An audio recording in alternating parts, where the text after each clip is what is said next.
Why would Samsung make its new flagship weaker than last year's model? That's what a lot of people are asking after durability tests showed that the Galaxy S25 Ultra is more prone to scratches than the S24 Ultra. But before jumping to conclusions, let's take a closer look at why Samsung might have made this decision and whether it's actually a good thing. What the tests show. Durability tests usually include a scratch resistance test, where different levels of sharpness are used to see when a phone's screen starts to get marked. Most flagship phones begin showing scratches at level 6, with deeper marks at level 7. Last year, the Galaxy S24 Ultra surprised everyone by holding up until level 7, which meant it was one of the most scratch-resistant Samsung phones ever. But now, with the S25 Ultra, things have gone back to level 6, making people wonder if Samsung downgraded the screen quality. The trade-off between scratch resistance and durability. At first, this seems like a strange decision, but there's a good reason behind it: drop protection.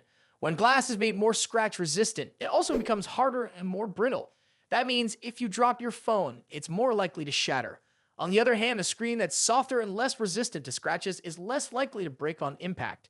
Samsung might have realized that most users aren't scratching their screens often, but a lot of people are dropping their phones. Plus, many people use screen protectors, which already add extra scratch protection. What this means for you. So, is this a bad thing? It depends on what matters more to you. If you want a screen that stays looking brand new for longer, this might feel like a step back.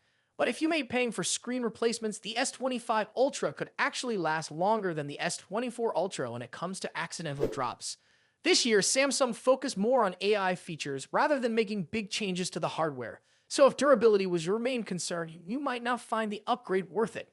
What do you think? Would you rather have a scratch-resistant screen or a drop-resistant one? Let us know in the comments, and if you found this video helpful, don't forget to like and subscribe for more updates on the latest tech. Could Samsung be about to revolutionize its flagship series once again? The buzz around the Galaxy S25 Edge is undeniable. At its recent Unpacked event, Samsung unveiled this surprising fourth model in the S series, leaving many eager for details. Although the company showcased the device, much of the key information was kept under wraps. So what exactly do we know about this exciting new phone? One of the most talked about features of the Galaxy S25 Edge is its incredibly slim design. Leading up to its reveal, there were whispers in the tech world about a Galaxy S25 Slim, as rumors swirled around the phone's anticipated sleek profile. While Samsung hasn't officially confirmed its thickness, some reports suggest it could measure around 6.4 millimeters. However, there's speculation that Samsung may go even thinner, possibly setting a new benchmark in smartphone design. The prototype shown at the event looks strikingly thin, but the final design could still undergo changes before the phone hits the market. Turning to performance, the Galaxy S25 Edge is expected to share many features with the other models in the S25 lineup. However, it may not have the full 8-core Snapdragon 8 Elite processor that the other models are rumored to feature. Instead, the S25 Edge could come with a slightly altered 7-core version of this same powerful chipset. Storage options are expected to start at 128 GB, with an option to upgrade to a 512 GB variant. The base model will likely come with 8 GB of random access memory, but there's also speculation about a higher-end version featuring 12 GB of random access memory, paired with the larger storage option. When it comes to battery life, Samsung seems to be taking a measured approach. The Galaxy S25 Edge is likely to feature a battery with a capacity between 3,900 and 4,000 mAh. While this isn't the largest battery we've seen in a Samsung flagship, it's still expected to provide solid performance, particularly if the phone is designed with energy efficiency in mind. In terms of display, Samsung is sticking with its signature active matrix organic light-emitting diode technology. The Galaxy S25 Edge will most likely come with a 6.7-inch active matrix organic light-emitting diode Infinity O display, with a resolution expected to be around 1080 by 2400 pixels. While details about the brightness levels and refresh rate are still unclear, Samsung has a strong track record when it comes to creating high-quality displays, so we can expect sharp visuals and smooth performance. Whether it will include premium features like a 120 Hz refresh rate or advanced brightness controls remains to be seen. Software-wise, Samsung has confirmed that the Galaxy S25 Edge will run on One User Interface 7, its latest user interface alongside enhanced artificial intelligence features. One standout aspect is the promise of long-term software support.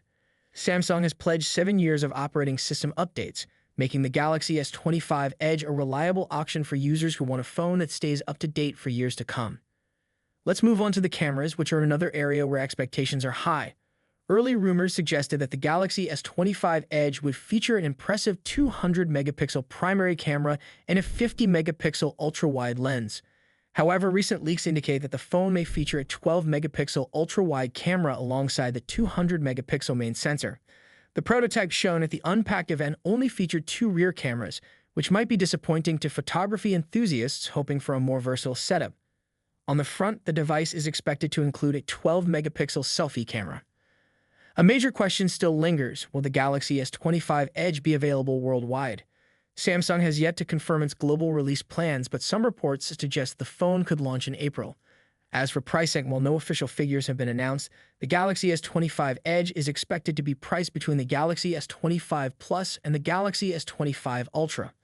All things considered, the Galaxy S25 Edge looks set to be a groundbreaking addition to Samsung's flagship lineup. Its ultra-slim design, impressive hardware, and long-term software support are sure to make it an appealing option for many users. However, with a slightly different camera setup and a potentially less powerful chipset, some may question whether the S25 Edge can stand up to the other models in the series. What are your thoughts on the Galaxy S25 Edge? Do you think it's the right move for Samsung? Let us know in the comments below. And don't forget to like this video and subscribe to our channel for the latest updates on all things Samsung and technology. Have you ever wondered what would happen if Apple took a bold step with the iPhone SE 4 by sticking to a single rear camera while most of its competitors are jumping on the multi-camera bandwagon? It's a curious move, especially when you consider that in 2025, a majority of smartphones in the budget range come with multiple cameras. So is Apple onto something innovative, or are they making a mistake by not following the latest trend? The iPhone SE 4 marks a significant milestone as the first new mid-range iPhone in 3 years. Leaks and rumors about the device have already started to surface, giving us an idea of what we can expect. The iPhone SE 4 is expected to borrow design elements from the iPhone 14, featuring a 6.1-inch OLED display and a modern design with sleek edges. Along with that, the battery capacity will be around 3279 mAh, offering improved performance and efficiency. But despite these exciting upgrades, the one thing that's got everyone talking is the camera. Unlike most modern smartphones, the iPhone SE 4 is rumored to only include a single 48-megapixel rear camera, which is a huge upgrade from the previous 12-megapixel sensor. But here's the catch. With competitors offering dual and even triple camera setups in this price range, will this single camera approach be enough to keep up? After all, camera quality has become a major factor in today's smartphone market. The truth is, Apple isn't focusing solely on the camera for the iPhone SE 4. Instead, they're doubling down on what really matters: performance. The iPhone SE 4 will come with a powerful A18 chipset, the same processor that will power the upcoming iPhone 16 series. This chip, combined with 8 GB of RAM, will provide a smooth and fast user experience, ensuring that this phone can handle everything from basic tasks to intensive applications. And don't forget, Apple is also